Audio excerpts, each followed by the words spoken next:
Prevention Network offers free services to make our community healthier. Contact us to learn about prevention presentations, recovery meetings, family support, parenting classes, youth empowerment programs, Narcan training, and more. Visit PreventionNetworkCNY.org for more information. At Liberty, we start by listening, truly listening. Our care encompasses your whole health, your mind, your body, your life. Whether we support you at home, school, or our center, we are here when you need us and when you need us most. Welcome to the Hiding in Plain Sight Youth Mental Illness live pre-screening and discussion event. Good afternoon. My name is Mitch Gelman, President and CEO of WCNY. Thank you for joining us this evening for the Hiding in Plain Sight pre-screening and discussion event. Tonight's event is sponsored by Liberty Resources and Prevention Network of Central New York. We're excited to bring you an intriguing documentary surrounding one of the most critical challenges that our youth face today, mental illness.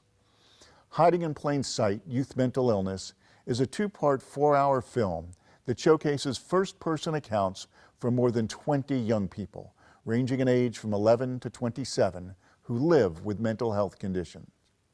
It explores an unvarnished view of daily life with mental health challenges, from seemingly insurmountable obstacles to stories of hope and resilience.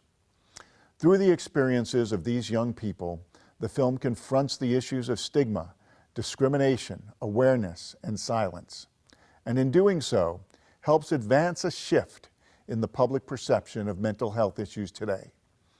We are pleased that this evening's event will feature a panel discussion around the documentary Hiding in Plain Sight, Youth Mental Illness, with Dr. Jeffrey Hopkins, Medical Director at Liberty Resources, Dr. Leah Phaneuf, Clinical Director of the Integrated Healthcare Center, Kian Treese, Team Lead, Youth Engagement and Empowerment at Prevention Network, and Nicole Hotchkiss, Clinical Support Coordinator at Contact Community Services. We will watch clips of the documentary followed by a live question and answer session with our panel. Thank you for joining us, and we hope you enjoy this compelling documentary on youth mental illness. Hi, I'm psychologist Dr. Rich O'Neill. Welcome to our pre-screening and live question and answer for Ken Burns and Company's special on youth mental illness, Hiding in Plain Sight, premiering Monday and Tuesday, June 27th and 28th at 9 p.m. here on WCNY. A few years ago, a dear friend's 15-year-old son died by suicide. No apparent warning. He was a good student, loved sports, well-liked by his classmates, had a lovely girlfriend. Then one day, my friend heard a bang. His son stumbled down the stairs, blood pouring down his shirt, and he collapsed in my friend's arms, saying he loved him, was sorry, and died. Shot himself in the heart. A few weeks later, they heard that he and his girlfriend had just split up. And there was the rifle he used to hunt, and that was the end of his young, promising life. This is just one painful example of how, even prior to the pandemic, youth anxiety, depression, and suicide has risen dramatically. And the pandemic and its social isolation seems to have made things worse.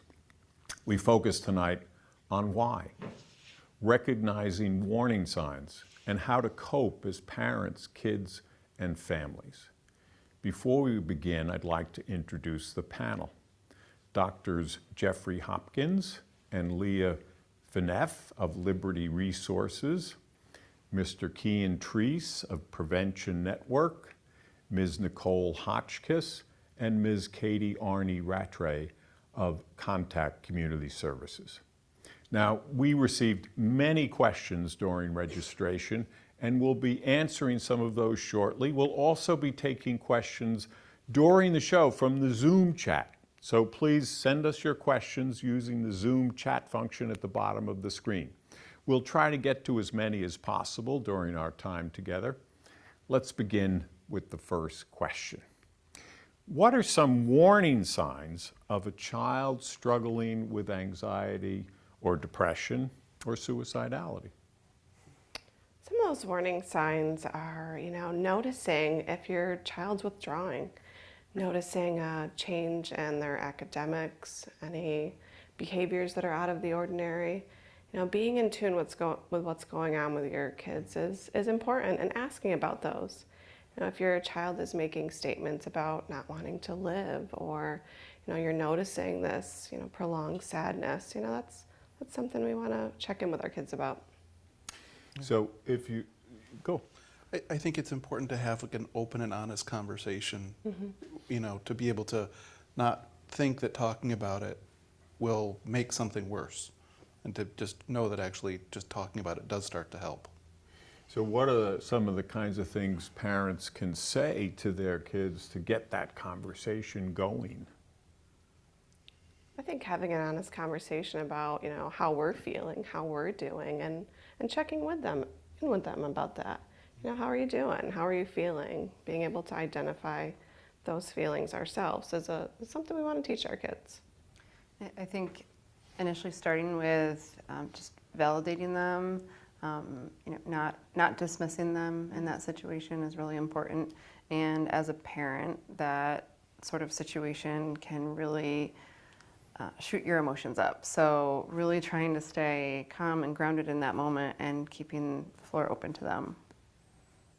So don't dismiss them, don't minimize their feelings, maybe even share some of your own feelings. So, as you're struggling with things, to normalize, hey, this is part of what we have to deal with as human beings.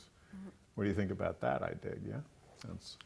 I agree. I think sharing a story sometimes of your childhood, it can help show the human side of yourself, and it can, talking about mistakes, regrets, it can show your child like, hey, they're not always like how they appear. They're also human. And so, like you said, don't minimize, and just open up, have that open and direct conversation is going to be key.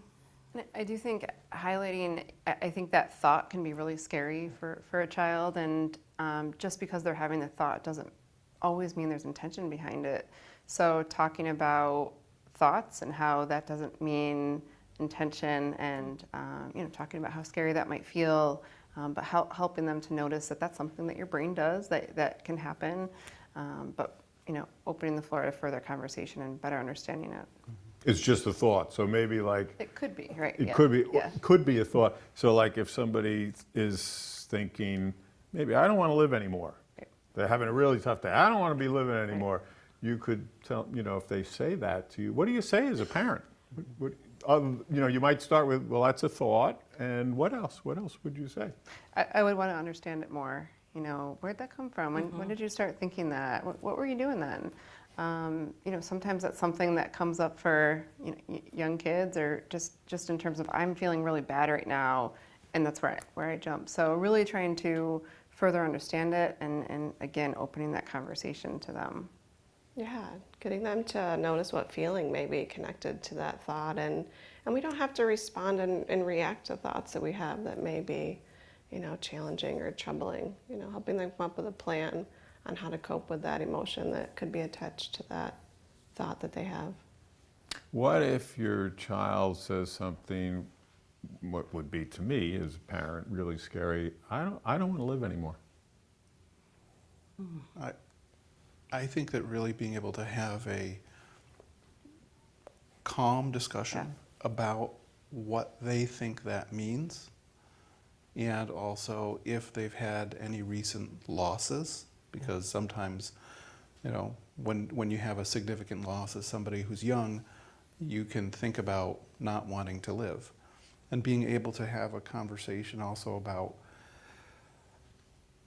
and separating the thought from the action, and knowing that there's things that you can do to calm yourself down in the moment, and being able to have that conversation. And then if it is something that your young person is actually contemplating, being able to reach out and ask for help. I mean, we can dial 211 to get immediate help if we need. Here in Onondaga County, we can just do Onondaga County. 211, right? Yep. And where does that go?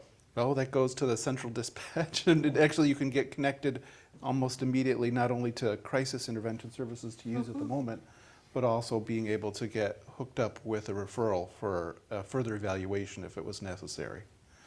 I think that's a good point too, as you had talked about, like reaching out those resources and stuff like that. Like you, as a parent, don't necessarily have to be the one who solves that, but being the kind of the catalyst that gets them into therapy or to that next person who can help them is a big step as well.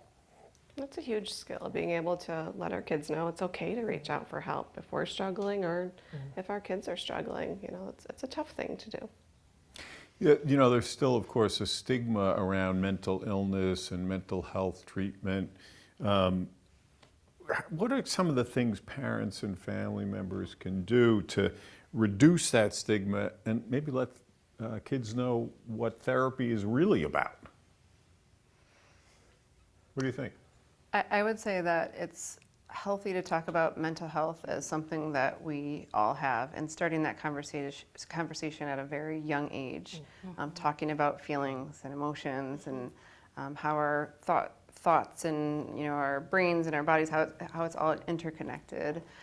So if we can talk about mental health as something that we all have and something that we all have to take care of, that's a really great starting point.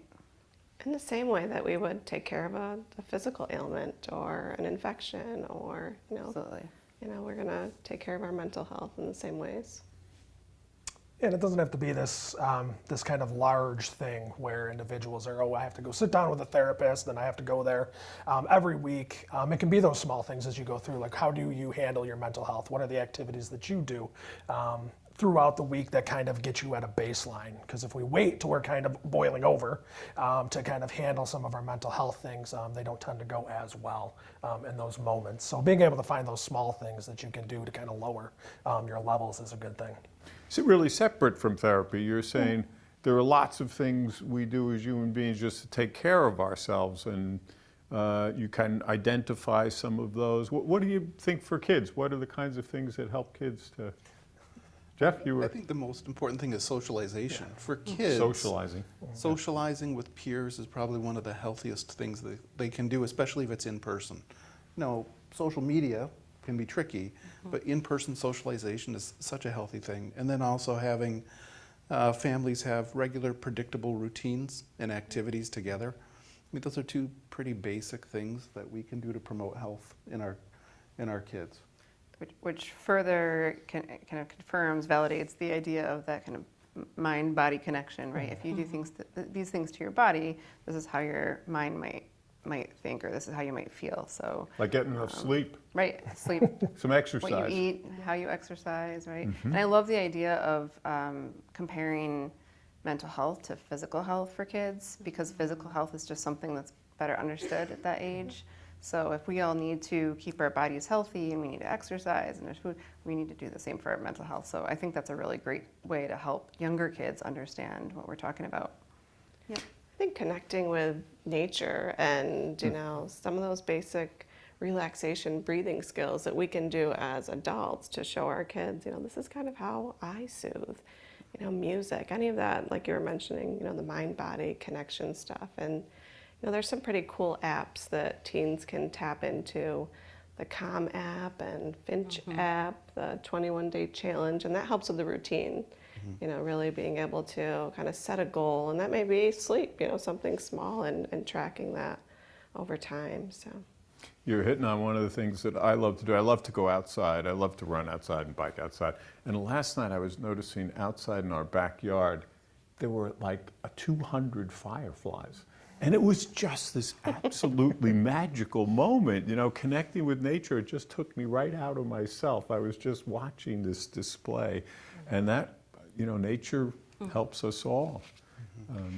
I think it's worth highlighting that some things work for some people while other things work for others. And I'm laughing about your, breathing. I think that's, an effective technique for many. But I can think of many situations where I've seen parents kind of, intensely say to their kids, take a breath, So you don't want it to turn it into a negative experience, and acknowledging that something that works for me might not be for you, but let's figure it out together with your kids. Yeah, I love that. And that's what can make some of this fun, fun conversation, to try different things, explore what works for you, what brings you joy and that sense of calm. So When I was a kid, if my father told me to take a breath, I probably would have held my breath. It was like, I'll show you. No way. absolutely. We were talking earlier about the pediatrician too, about resources outside of mom and dad, because sometimes kids don't want to talk to mom and dad about some things. What do you think about the pediatrician or other folks? I think it'd be important to talk with your children that their pediatrician can be somebody that they can reach out to, because over time, you know, you see your pediatrician a lot. And I think that highlighting to your child that you can talk to your pediatrician about feelings, and even having them check in with their pediatrician when they go in for regular checkups. And then that's a pediatrician is a great way that if somebody needs further care to make that referral, if there's after an assessment that there's a need for it. And we were talking earlier about how that it's not just pediatricians. Yeah, if you're looking at, I mean, just in your school, whether it be your nurse or whether it be the counselors, a lot of schools will have counselors within those schools, and making it, not necessarily, you're not giving them permission to go talk to those individuals, but letting them know, like, go and chat with them, like, share your experiences with these individuals. And the more that you can talk and the more that you can kind of share what your feelings are, it becomes easier and easier, and you get a sense of, like, all right, what is mental health for myself? What about drugs? You know, kids, you know, back in the day when I was a kid, drugs were everywhere. It was, you know, the 60s, I don't want to say it now, you know, but that's what it was. And the drugs were everywhere. What about drugs? How do you talk to your kids about drugs? So I think you can take it almost very similarly to how we talk about mental health when we talk about the tones we're going to be using. So these neutral tones we can use, not being kind of accusatory when we're chatting, giving them facts. So when I work with youth around substances and stuff like that, a lot of it is giving them facts and then dispelling myths that they have about those. And like we had seen in the video, kind of, if you're going to take away that one thing that they may turn to when they're looking at their mental health, what are we going to replace that with in that sense? So finding what are the ways that we can help you with your mental health if it's not substances. Anybody? Go. I was going to say being open, being direct, also talking about the dangers and the risks involved whenever this is like thinking of younger kids, but as the child gets older, maybe talking about addiction and where you stand on that, and even talking about how expensive the substance habit can be. That could be useful, and just being open and direct with your children too. So. Yeah. You know, I know from the stats that there's good news for kids, that kids are less likely to start smoking, dramatically less likely to start smoking, although there's been a little uptick more recently, less likely to get pregnant, less likely to use drugs. And experts are speculating, why is it that kids are, you know, the rise in suicide, like 40% in the last 10, 15 years, and they're speculating that it might be because of social media and the isolation that results from just relating to a screen. Any ideas about how to help kids deal with social media in a healthy way? Because it's, you know, you're never going to get kids away from their phone completely, but how to deal with it in a healthy way? Anybody got, you look like you're about to. Yeah, I have children, so I definitely, I would say that with the pandemic, I mean, thinking about social media, it was a lifeline for all of us, right? Yes. And so it was a way to stay connected. And so I think I don't think it's impossible to cut social media out. I think it's helpful to have social media breaks. But let's think about balance and moderation. So maybe setting time limits, maybe picking a window of time that you check your social media, maybe turning off your notifications, or at mealtime, everybody leaves their phone outside of their room so we can actually connect at dinner time. Picking a screen-free hobby where it's 1 hour a day or something manageable. But it's all about balance and moderation, I think. So. Anybody want to add anything to that? I mean, I think it's about teaching kids that social media is something that you take in, and that, like, the same way that we're careful about food and what we take in, or like what other things that we put inside of ourselves, like smoke, or other things like that, to be able to understand that, social media is something that you can to have an idea about, like, I'm not sure I'm going to take that in right now, or if it makes it feel bad, maybe even turning away from it. Yeah, I think having that discussion with them that, it's normal for human beings to compare, but sometimes kiddos will get a false sense of reality and maybe a distorted sense when people often post those best pictures or the best case scenarios. You're not seeing on people's feed, the argument they got into with their friend or their parent. So, I think it's important that we educate kids about, how that can make us feel maybe less than if we're like, oh, that's kind of not what my life looks like. I think it's good too when we look at those times that Nicole was talking about, like stepping back and having, whether it be an hour or 2 hours, and then having those conversations around those, that about how did that, like what were the positives of not kind of having the social media for those 2 hours, and kind of making that a normal thing for them to talk about and see that, yes, they may think they can't step away and it's the worst thing and their life's going to be over if they can't have their social media. But what are the things that they actually get out of kind of interacting with family or friends in person? We'll do it like a little experiment. Yeah. Say, okay, you're on your phone like 6 hours a day. Let's cut back to 2 and see what happens. Is it awful, or maybe if you go for a walk, or there might be other things you can do, and then have them actually pay attention to how they feel. Maybe they feel better. Kids need help setting limits, they have different ways parents can, put those limits on their child's phone if they choose to. I know my daughter's not a fan of it, but she needs help doing that or else she'll kind of run wild with it. And I would say, in terms of recommendations for parents, I would say to familiarize yourself with these social media apps. I've heard a lot of parents say, I just don't really know how that works, so I can't really follow it. You need to follow it. You need to be able to follow your kids and set some parameters around that. If you're going to have this, depending on the age and the maturity, if you're going to have this account, I'm going to follow you. I will be checking, helping them to set some guidelines, like you said, guidelines around what you can post, what you can't, talking to them about the content. I think it's really important, what's real and what's not. When somebody posts this, what does that lead to, So really helping them sort through those consequences because their frontal lobe just isn't developed enough to do it on their own. So, guns. What about, guns in the news everywhere today, of course, too, but what about guns in the family? How do you manage that? I think that from a public health perspective, from a medical perspective, it's a huge risk to have a gun in the house. Yeah, and so I'm sorry to interrupt, but I wanted to let everybody know. I saw recently that a girl or a young woman who attempts suicide with a gun is 35 times more likely to die than if she attempts in some other way, an overdose or... So back to you. So if there's going to be a gun in the house, you have to have very, very strict safety around it. You have to keep it locked, keep a trigger lock on it, separate it in a locked area from the ammunition, teach kids about, don't keep it as you should train your kids to understand how dangerous they are. Don't keep it a secret if it's going to be something that you're going to keep in the house. I think that's one of the big things that practicing, if you're going to own it, safety and keeping it locked is one of the most important things you can do.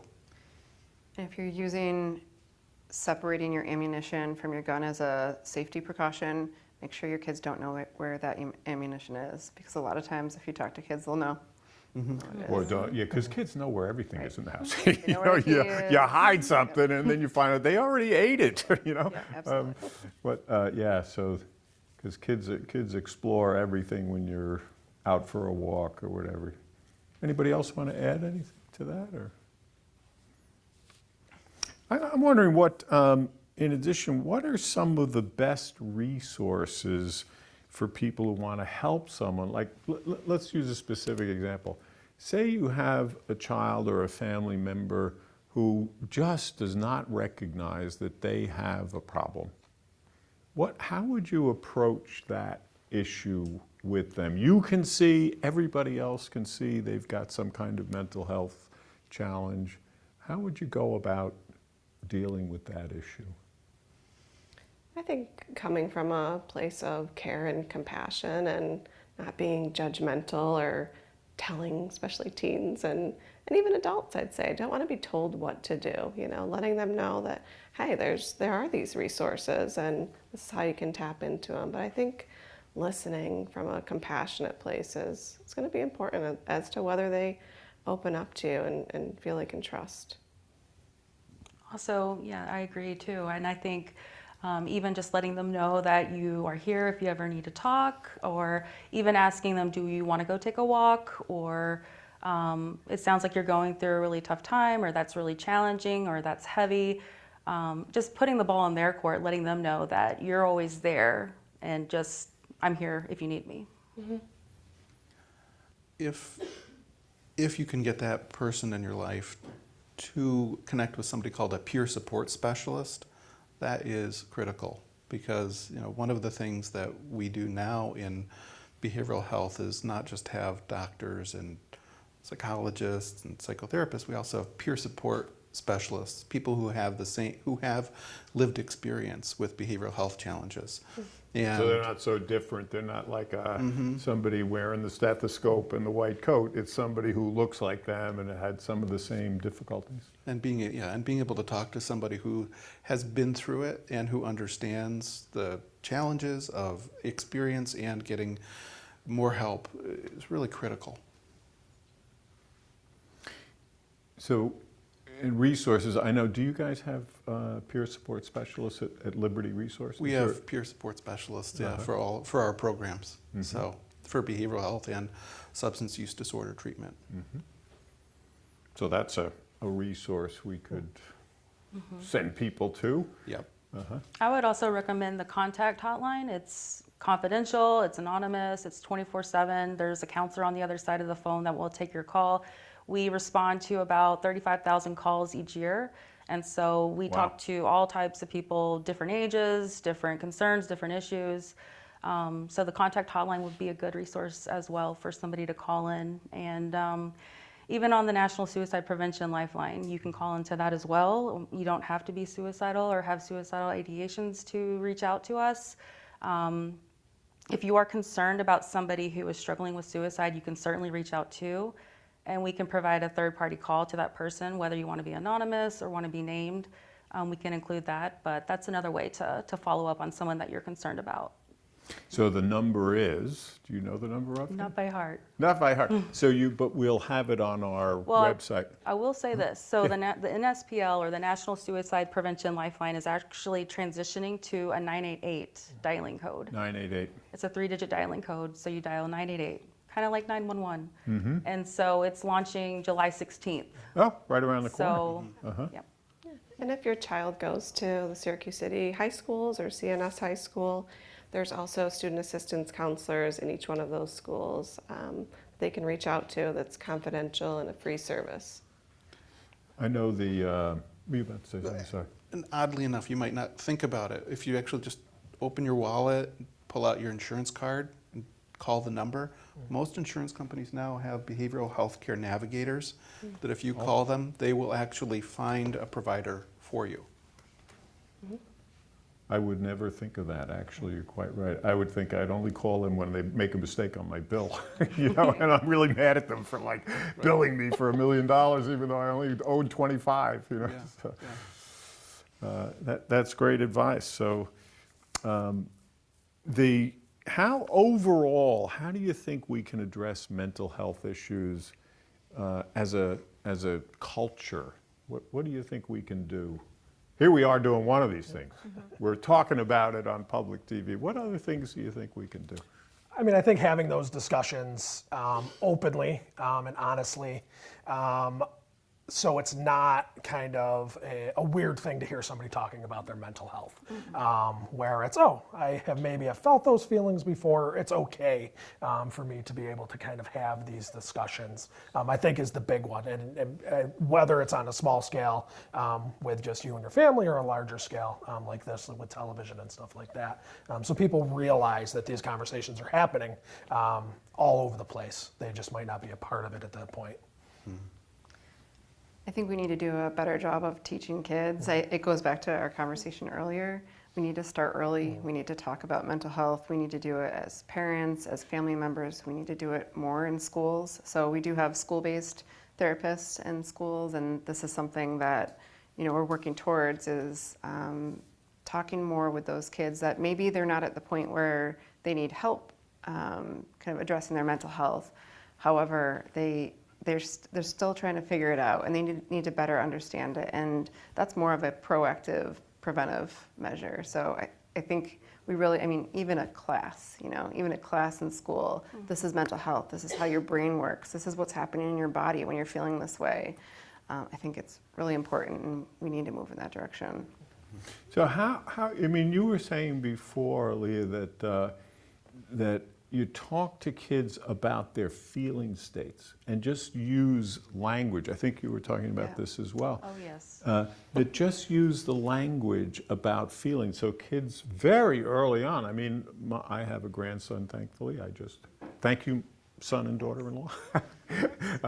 And they are talking to their son about how he feels. He's like, now he's 10 months old. There's oh, you look so happy. So he doesn't even know, he knows words now. It's kind of amazing at 10 months. He's starting to, where's the giraffe? And he points to the giraffe. Anyway, the point. I want to say, I think if we can find a way to connect language to assigning feelings and emotions, we're going to set up our children to be able to articulate themselves with a wide range of words. And a good place to start would be looking up the feelings wheel.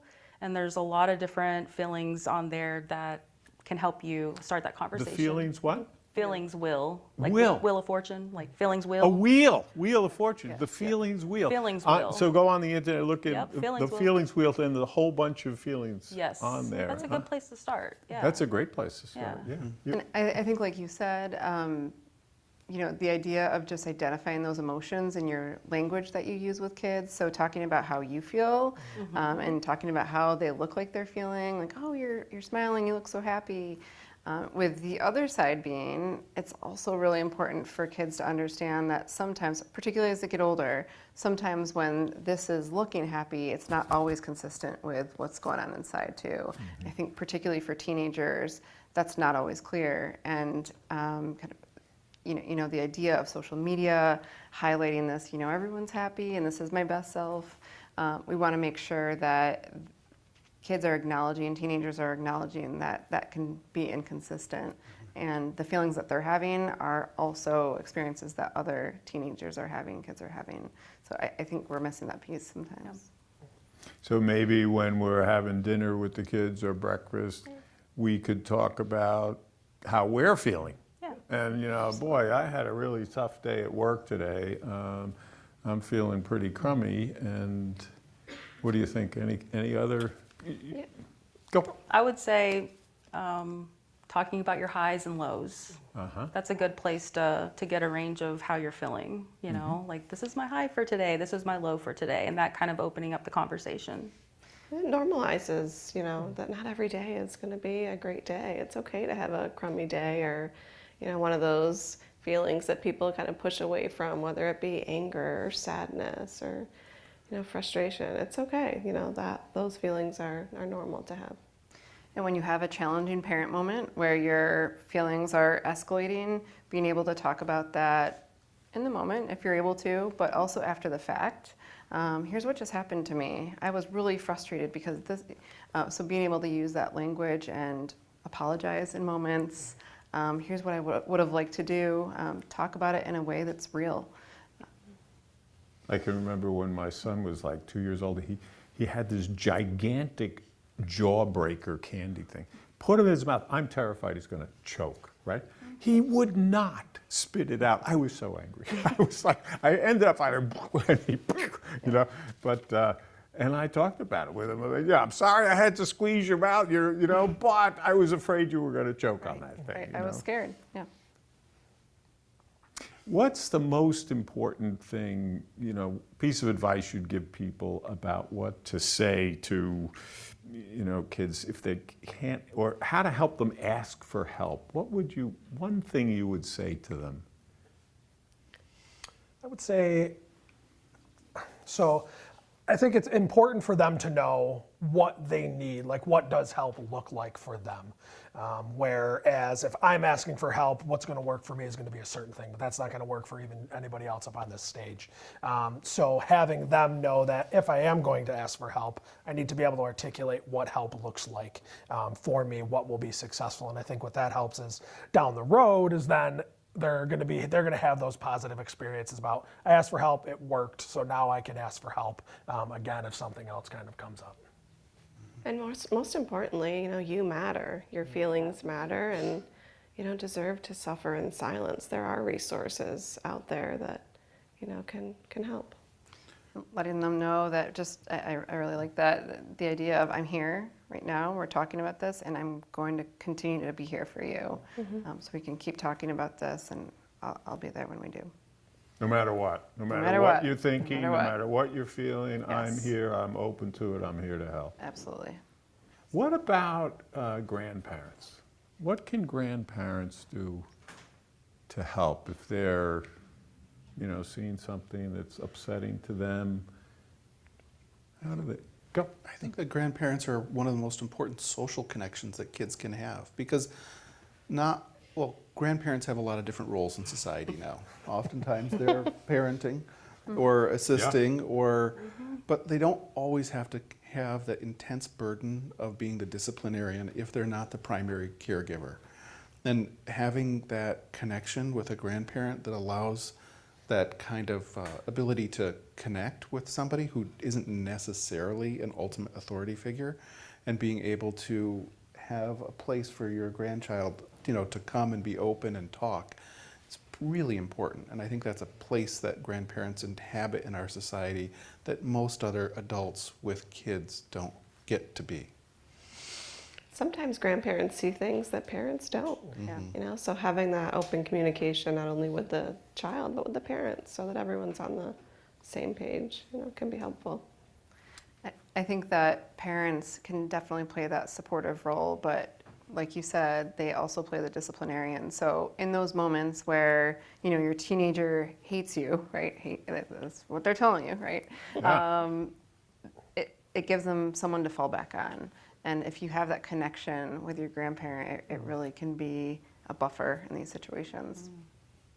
So you gotta, you know, as a parent, you have to sort of suck it up and say, you know, they really do hate me right now, and they're telling me they hate me, and that can be a tough thing to tolerate, you know. We go from, I'm seeing my 10-month-old, he's absolutely in love with his parents, you know, and then the other day he started like saying, no, I'm not going to eat that. It was like, I'm going to roll over 50 times when you try to change my diaper, you know, and it's like incredibly frustrating, you know, and he's mad when they try to set him back, you know. That can be hard. That's a big transition. And parents, that's normal, right? It's normal for that to happen, particularly in the teenage years. That's normal, and it's nice when you have someone else that they can go to, and it's nice as a parent to know that that person is there for them. What about, we were talking about teens. Teens are sort of a special category. Things start to change. We'd love to hear more about helping teens. You know, they don't want the mental illness label, of course. Who wants a label, right? And they're trying to white knuckle it through their symptoms. How to help them? What do you do?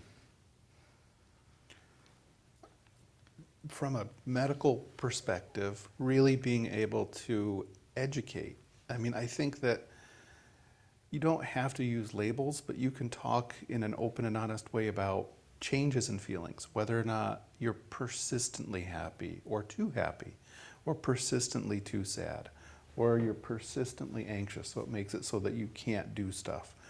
And I think that being able to work with a younger person and being a teenager to ask them what their experience is like, and then try to find out its impact, and then saying, all right, if this gets in the way of you exploring, living, and enjoying your life, do you think there's something we should try to do about it?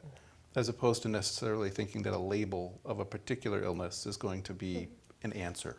So you're really separating the behavior and the experience from any stigmatizing label. And I noticed you asked a question, what do you think we might do about this? Rather than like with a teen, teens, you tell them to do something and they go the other direction, right? Oftentimes. So you're asking rather than commanding. Yeah, asking, because most of us, by the time we're teenagers, have some idea about what's going to help us. And working in a collaborative way is probably the path to actually forming an appropriate way to kind of like make progress. Yeah, listening to their experience. I think teens are super smart. They know those things that are helpful to them, and they can kind of brainstorm different ways around their challenges. I think listening is going to be huge without jumping in with that judgment or kind of telling them what to do. You're going to get that power struggle if you do that. So, listening and hearing their experience. They want to be heard. I think to get that buy-in from them, it's more likely if they're part of that discussion. If they are, like you said, what is going to help you do this? What do you think you need in order to kind of deal with what you're going through? With teens, having a buy-in helps the success level kind of on the other end. I would say bringing it back to, again, where we started with talking about mental health, talking about our own mental health. We all have mental health, so just continuing to reinforce that. And I think education is really important. Teens got a lot going on in their bodies, right? So with all the hormones and, their brain development isn't quite there. So helping them to understand what's happening is important as well. So listening, helping them, educating them, normalizing what they're experiencing, being open. Last question, really. How important is it to have like predictable family rituals and cultural events? You think that might be a kind of stabilizing experience for kids to have the dinner, the family gatherings? Routines in general. Routines. Important. I think dinner is a good time to kind of have these discussions, where we're maybe having that rule to set social media aside so you can make that eye contact with your kiddo and talk about some of these topics, notice their feelings. Like, I hate peas. You hate peas. Okay. Well, unfortunately, that's all the time we have for your questions, and we hope you enjoyed tonight's show about today's youth mental health crisis and the challenges some of our children and families face daily. Please join us for the premiere of Ken Burns and Company's Hiding in Plain Sight, Youth Mental Illness, June 27th and 28th at 9 p.m. right here on WCNY TV. Thanks for joining us, and have a wonderful night. Thank you for joining us tonight. And don't miss the premiere of Hiding in Plain Sight, Youth Mental Illness, June 27th and 28th at 9 p.m. on WCNY TV.